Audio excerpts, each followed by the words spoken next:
একটা খুশির সংবাদ, আর সে সংবাদটি হলো আওয়ামী লীগের উপরে অন্তর্বর্তী সরকার যে নিষেধাজ্ঞা, দলীয় কার্যক্রমের উপর যে নিষেধাজ্ঞা জারি করেছেন সেটা যে কোনো মুহূর্তে উঠিয়ে নেওয়া হবে।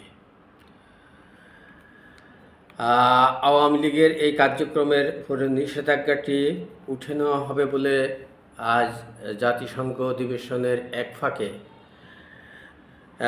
জিটিওর সাংবাদিক মেহেদী হাসানের এক প্রশ্নের জবাবে প্রধান উপদেষ্টা ডক্টর মোহাম্মদ ইউনূস বলেন যে আওয়ামী লীগকে নিষিদ্ধ করা হয়নি, তাদের নিবন্ধনও স্থগিত করা হয়নি, শুধু সাময়িক সময়ের জন্য তাদের রাজনৈতিক কার্যক্রমকে স্থগিত করা হয়েছে। যে কোনো মুহূর্তে তাদের উপর থেকে, তাদের রাজনৈতিক দলের উপর থেকে, রাজনৈতিক কার্যক্রমের উপর থেকে এই নিষেধাজ্ঞাটি উঠিয়ে নেওয়া হবে। তো এছাড়াও ডক্টর মোহাম্মদ ইউনূস বলেছেন যে আওয়ামী লীগের লাখ লাখ ভোটার আছে এটা তিনি বিশ্বাস করেন না। ভোটার আছে এটা স্বীকার করেছেন, কিন্তু লাখ লাখ ভোটার আছে এটা ডক্টর মোহাম্মদ ইউনূস বিশ্বাস করেন না। তিনি বলেছেন যে আওয়ামী লীগ হত্যাযজ্ঞ চালাইছে, হত্যার দায় স্বীকার করেনি, অনুশোচনা করেনি এবং জাতির কাছে এবার অনুশোচনা প্রকাশ করেনি। এই কথাগুলো তিনি জিওটির সাংবাদিক মেহেদীকে বলেছেন। তো আরেকটি কথা তিনি বলেছেন, সেই কথাটি হচ্ছে যে কোনো দল নির্বাচনে অংশগ্রহণ করবে কি করবে না এটা নির্বাচন কমিশনের ব্যাপার, এটা সরকারের ব্যাপার না। এখানেই আমাদের কথা। সরকার নিষেধাজ্ঞা দিল, আর সেই নিষেধাজ্ঞার প্রেক্ষিতে ইসি প্রতীক স্থগিত করল।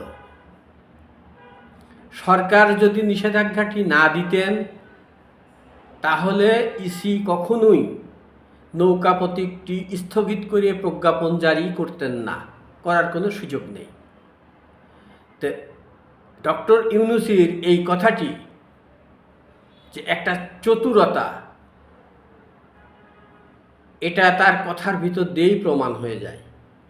তার কারণ নিষেধাজ্ঞা জারি করলেন তিনি, আর দোষ চাপাচ্ছেন নির্বাচন কমিশনের উপর। এই পাগলামির কোনো মানে আছে? তো নিষেধাজ্ঞাটি উঠিয়ে যদি নেওয়া হয় তাহলে আবার প্রজ্ঞাপন হতে এবং সেখানে নৌকা প্রতীকটি সংযোজিত হতে তো কোনো বাধা নেই। এখন প্রশ্ন হচ্ছে যে কবে, কখন তিনি এই নিষেধাজ্ঞাটি প্রত্যাহার করবেন? নির্বাচনের আগে, না নির্বাচনের পরে, না চলে যাওয়ার আগে? সেটিই এখন প্রশ্ন।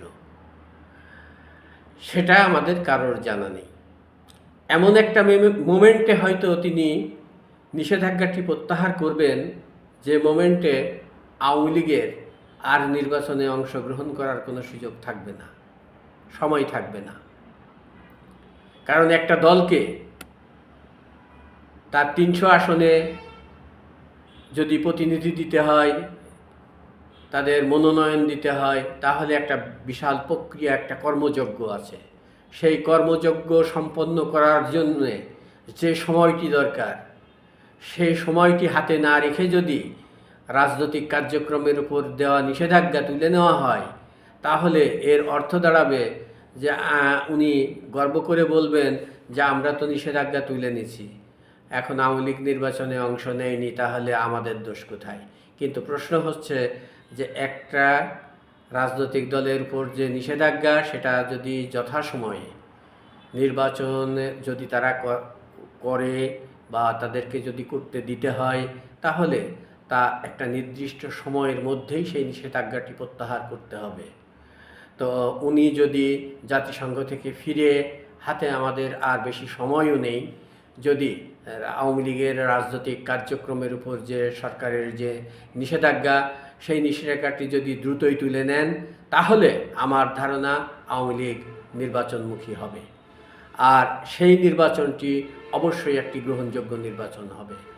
আর যদি তফসিল ঘোষণার পরে একটা নির্দিষ্ট সময় পরে যে যদি নিষেধাজ্ঞাটি তুলে নেওয়া হয়, অথবা নির্বাচনের কয়েকদিন আগে যদি নিষেধাজ্ঞাটি তুলে নেওয়া হয়, তার মানে দাঁড়াবে যে অন্তর্বর্তী সরকার চায় না যে আওয়ামী লীগ নির্বাচনে অংশগ্রহণ করুক বা করার সুযোগ পাক। এখন দেখা যাক ডক্টর মোহাম্মদ ইউনূস তিনি আন্তর্জাতিক চাপে যে কথাটি বলেছেন, সেই কথাটির বাস্তবায়ন কবে ঘটে, কখন ঘটে, কবে নাগাদ ঘটে, আমরা সেটার জন্য বরং অপেক্ষা করি।